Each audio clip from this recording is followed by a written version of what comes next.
ప్రపంచంలో కానీ దేశంలో ఉన్న అనేక మంది క్రైస్తవులు, ఆయా సంఘస్థులు, ఆయా సంఘాలు ప్రియులరా ఎటువంటి వివాహాలు చేసుకోరు. అంతేకాకుండా ప్రియులరా మాంసాహారాన్ని నిషేధిస్తారు. ఆడవాళ్ళైతే కొంతమంది పూలు కూడా పెట్టుకోరు. ఇంటికి కానీ సంఘానికి కానీ ఎటువంటి విందు కార్యక్రమాలు కూడాను ఏమాత్రం కూడాను చేయరు. ఎందుకు ఈ విధంగా ప్రపంచంలో దేశంలో ఉన్న అనేక మంది క్రైస్తవులు పాటిస్తూ ఉన్నారు అంటే, యేసుక్రీస్తుల వారు మన కోసము శ్రమ పొందాడు అని, ఎన్నో కష్టాలు ఎన్నో బాధలు యేసుక్రీస్తుల వారు అనుభవించారని క్రైస్తవులు ఈ విధంగా ఆచరించడం అనేటువంటిది ఒక ఆనవాయితీగా మారింది.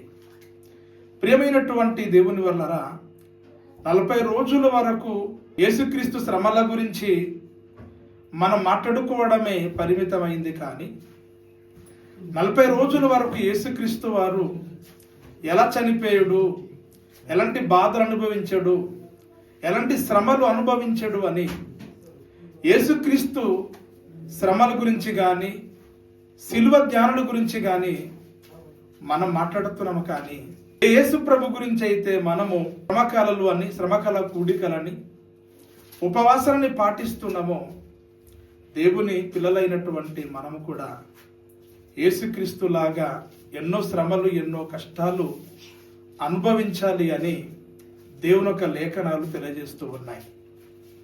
ఆయన శ్రమ పొందాడు అని మనం చెప్పుకోవడమే కాకుండా క్రీస్తుతో పాటు ఎన్నో నిందాలు, ఎన్నో అవమానాలు, ఎన్నో శ్రమలు పొందవలసినటువంటి వారమై ఉన్నాం. బైబిల్లో మనం చూడగలిగినప్పుడు 1 పేతురు 4వ అధ్యాయం 1వ వచనములో ఈ విధంగా వ్రాయబడి ఉన్నది ప్రియులారా. 1 పేతురు 4వ అధ్యాయము 1వ వచనం ప్రియులారా. 1వ వచనం, క్రీస్తు శరీరమందు శ్రమపడెను గనుక మీరును అట్టి మనసును ఆయుధముగా ధరించుకొనుడి. ప్రియమైనటువంటి దేవుని వల్లారా, ఇక్కడ ఒక చక్కటి మాట కనబడుతుంది.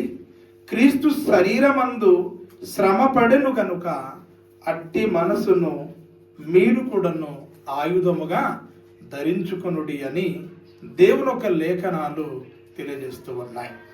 ప్రియమైనటువంటి దేవుని వల్లారా, యేసుక్రీస్తు వారు శరీరమందు ఎన్నో శ్రమలు యేసుక్రీస్తుల వారు అనుభవించాడు. అది కేవలము 40 రోజులు మాత్రమే యేసుక్రీస్తుల వారు శరీరమందు శ్రమ పడలేదు. కానీ యేసుక్రీస్తుల వారు పుట్టినప్పటి నుండి చనిపోయేంత వరకు కూడాను యేసుక్రీస్తుల వారు ఎన్నో శ్రమలు, ఎన్నో కష్టాలు, ఎన్నో నిందలు అనుభవించాడు. కనుక అట్టి మనసు మీరు కూడాను ధరించుకొనండి అంటున్నాడు. అంటే ఎటువంటి మనసు అంటే, యేసుక్రీస్తుల వారు శరీరమందు ఎలాగైతే శ్రమలు అనుభవించాడో, కష్టాలు అనుభవించాడో, అట్టి మనస్సును మనము ఒక ఆయుధముగా మనము ధరించుకోవాలటండి. ఎప్పుడైతే అట్టి మనస్సును మనము ఆయుధంగా ధరించుకుంటామో, ఈ భూమి మీద ఎన్ని శ్రమలు వచ్చినా, ఎన్ని కష్టాలు వచ్చినా ఎదుర్కొనగలము, పెట్టుకోగలము. చాలా మంది వారి జీవితంలో శ్రమలు వచ్చినప్పుడు ఎందుకు కురింగిపోతూ ఉంటారు, పడిపోతూ ఉంటారంటే, క్రీస్తు లాంటి మనసును ఈరోజు ధరించుకొనలేకపోతున్నారు. కనుకనే శ్రమలు వచ్చినప్పుడు చాలా మంది ఇబ్బంది పడిపోతున్నారు, కురింగిపోతూ ఉన్నారు. గనుక ప్రియమైనటువంటి దేవుని వల్లారా, క్రీస్తు శరీరమందు ఎలాగైతే శ్రమ పడెనో అట్టి మనసును మనం కూడా ధరించుకోవాలి. అంటే అర్థం ఏంటంటే, క్రీస్తులాగా మనం కూడాను శ్రమలు, బాధలు అనుభవించాలి అని దేవుని యొక్క లేఖనాలు తెలియజేస్తూ ఉన్నాయి. ఇకపోతే ప్రియులారా, మరి ఫిలిప్పులకు రాసిన పత్రిక 1వ అధ్యాయము 30వ వచనములో కూడా ఒక మాట వ్రాయబడి ఉంటుంది. చదవండి. క్రీస్తునందు విశ్వాసం ఉంచుట మాత్రమే కాక ఆయన పక్షమున శ్రమపడుటయు. ఇక్కడ మనము చూడగలిగినప్పుడు యేసుక్రీస్తునందు మనము విశ్వాసం ఉంచడమే కాదు అట, విశ్వాసం ఉంచడమే కాదు, ఆయన పక్షమున శ్రమపడుటకు దేవుడు మనకు ఈ భూమి మీద పంపించి ఉన్నాడు. దేవుడు మనకు ఈ భూమి మీద పంపించి ఉన్నాడు. యేసుక్రీస్తుల వారు ఈ లోకానికి ఎందుకు రావాల్సి వచ్చింది?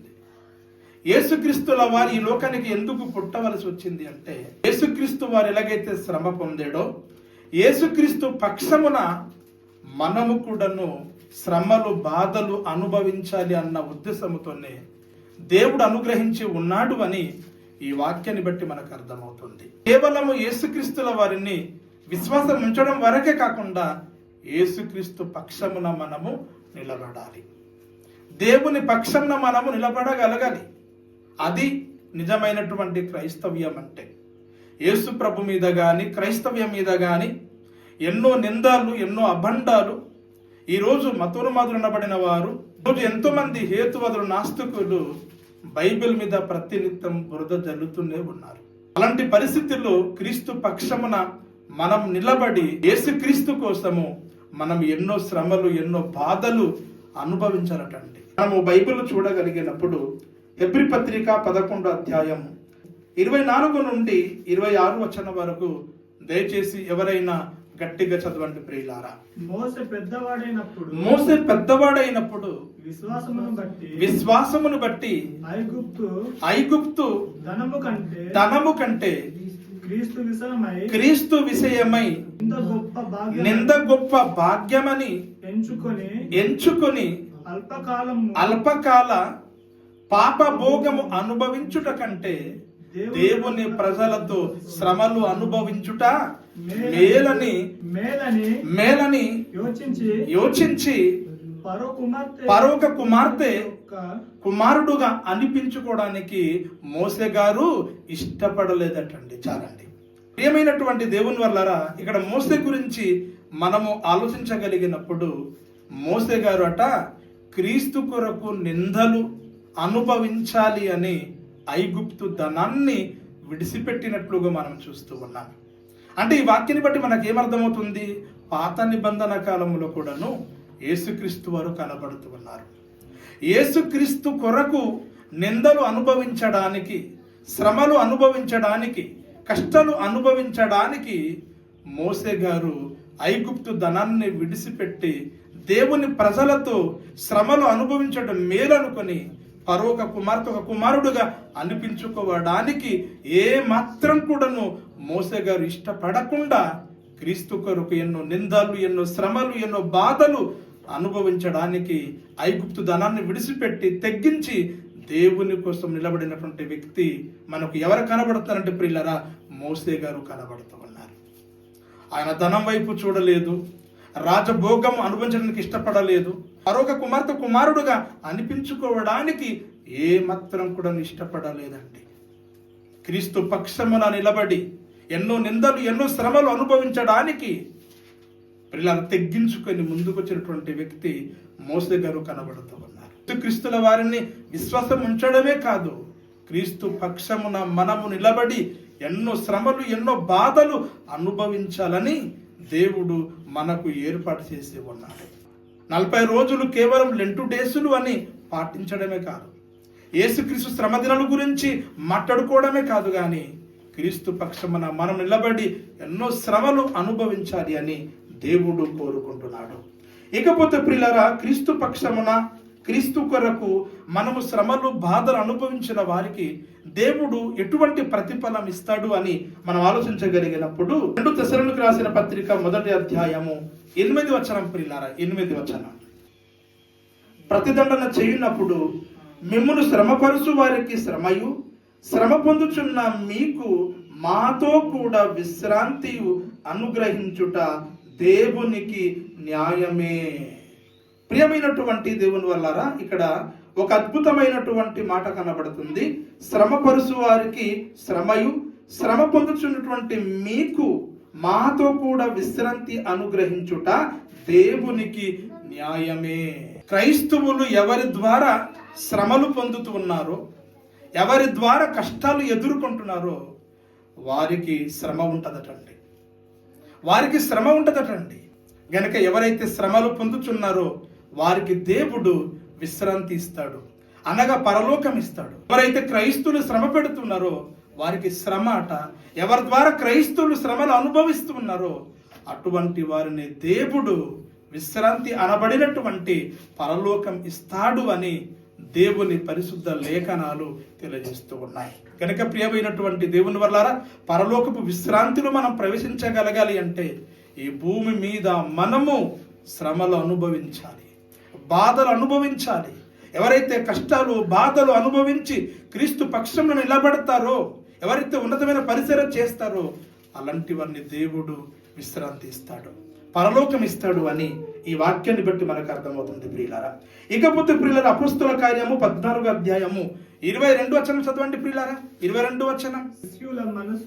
శిష్యుల మనసులను దృఢపరచి విశ్వాసమందు నిలకడగా నుండవలననియు అనేక శ్రమలను అనుభవించి మనము దేవుని రాజ్యములోనికి ప్రవేశించవలసిన వారమై ఉన్నాము. గనుక ప్రియమైనటువంటి దేవుని వల్లరా, ఇక్కడ పౌలు గారు ఎన్నో కష్టాలు, ఎన్నో శ్రమలు, ఎన్నో బాధలు అనుభవిస్తూ ఉన్నాడు. కష్టాలు, బాధలు, నిందలు, అవమానాలు, ఎన్నో దెబ్బలు అనుభవించినటువంటి పౌలు గారు శిష్యులను దృఢపరుస్తూ ఉన్నాడు, శిష్యులను స్థిరపరుస్తూ ఉన్నాడు, శిష్యులను ధైర్యపరుస్తూ ఉన్నాడు. పిల్లల పౌలు గారు అంటున్నారు, మనం అనేక శ్రమలు అనుభవించి దేవుని రాజ్యములో ప్రవేశించాలి అంటున్నాడు. అంటే దేవుని రాజ్యంలో ఒక వ్యక్తి ప్రవేశించాలి అంటే పిల్లరా, నీవు అనేక శ్రమలు అనుభవించాలి. ప్రతి సంఘాలు కూడాను అనేక శ్రమలు అనుభవించి దేవుని యొక్క నిత్య రాజ్యములో అనగా పరలోక రాజ్యములో ప్రవేశించాలి అని దేవుని యొక్క లేఖనాలు సెలవిస్తూ ఉన్నాయి. అంతేగాని మనం శ్రమ పడకుండా, మనం బాధపడకుండా, క్రీస్తు పక్షమున మనం నిలబడకుండా ప్రతి సంవత్సరం కూడాను లెంటు డేసులు అని 40 రోజులు ఉపవాస కూడికలని, సమదినాల కూడికలని, శిలువ ధ్యానాలని మనము ఏ కష్టం లేకుండా, ఏ శ్రమ లేకుండా పాటించిన మాత్రాన మనం దేవుని రాజ్యములో ప్రవేశించలేము. కానీ అనేక శ్రమలు అనుభవించి మనం దేవుని రాజ్యములో పరలోకములో అట మనము ప్రవేశించాలటండి. ఇకపోతే పిల్లరా, మరొక మాటను మనం ధ్యానిద్దాము. ప్రకటన గ్రంథము 7వ అధ్యాయము 13-14 వచనం చదవండి. పెద్దలలో ఒకడు తెల్లని వస్త్రములు ధరించుకొని ఉన్న వారి ఎవరు ఎక్కడ నుండి వచ్చారని నన్ను అడిగెను. అందుకు నేను అయ్యా నీకే తెలియనగా అతడు ఇలాగు నాతో చెప్పెను, వీరు మహాశ్రమల నుండి వచ్చిన వారు గొర్రెపిల్ల రక్తముతో తమ వస్త్రములను ఉతుక్కొని తెలుపు చేసుకుని వారు. చాలండి. ప్రియమైనటువంటి దేవుని వల్లరా, ఇక్కడ మనం చూడగలిగినప్పుడు పిల్లరా, పెద్దలలో ఒక వ్యక్తి అంటున్నాడు, ఈ తెల్లని వస్త్రములు ధరించుకున్న వారు ఎవరు అని యోహాను గారిని అడిగినప్పుడు యోహాను గారు అంటున్నాడు, అయ్యా ఈ పరలోకములో ఈ తెల్లని వస్త్రంలో ధరించుకున్న వారు ఎవరు నాకు తెలియదు, అది నీకే తెలియను అని అడిగినప్పుడు పరలోకములో పెద్దలలో పెద్దవాడు చెప్తాడు, ఏమని తెలుసండి, వీరు మహాశ్రమల నుండి వచ్చిన వారు. భయంకరమైనటువంటి శ్రమలు పొంది, భయంకరమైనటువంటి కష్టాలు పొంది, ఎన్నో శ్రమలు, ఎన్నో నిందలు అనుభవించి వీళ్ళందరూ కూడాను పరలోకములు వచ్చిన వారు. తమ వస్త్రములు క్రీస్తు రక్తముతో ఉత్తుకొని తెలుపు చేసుకొని ఎన్నో శ్రమలు అనుభవించి వచ్చినటువంటి వారే ఈ తెల్లని వస్త్రములు ధరించుకున్న వారు అంటున్నాడు. గనుక ప్రియమైనటువంటి దేవుని వల్లారా, పరలోకం మనకు రావాలంటే, పరలోకములో మనం ప్రవేశించాలంటే యేసుక్రీస్తు వారిని విశ్వాసం ఉంచడమే కాదు, క్రీస్తు పక్షం నిలబడి శ్రమలు పొందాలి. శ్రమకల కూడికలు పాటించడం వరకే కాదు, 40 రోజుల వరకు ఉపవాస కూడికలు పెట్టడమే కాదు, 40 రోజుల వరకు క్రీస్తు ఒక శిలువ ధ్యానాలు చేయడమే కాదు, క్రీస్తు పక్షమున నిలబడి ఎన్నో శ్రమలు, ఎన్నో బాధలు అనుభవించాలి. ఎవరైతే ఆ విధంగా క్రీస్తు కొరకు ఎన్నో బాధలు, ఎన్నో శ్రమలు అనుభవిస్తారో అటువంటి వారు విశ్రాంతిలోకి ప్రవేశిస్తారు, అటువంటి వారు పరలోక రాజ్యంలో ప్రవేశిస్తారు, అటువంటి వారు తెల్లని వస్త్రములు ధరించుకొని పరలోకములో ప్రియులారా దేవునితో పాటు ఉండగలరు. కనుక ఈ మాటల్ని దేవుడు దీవించి ఆశీర్వదించాలని కోరుకుంటూ నా మాటలను ముగిస్తున్నాను.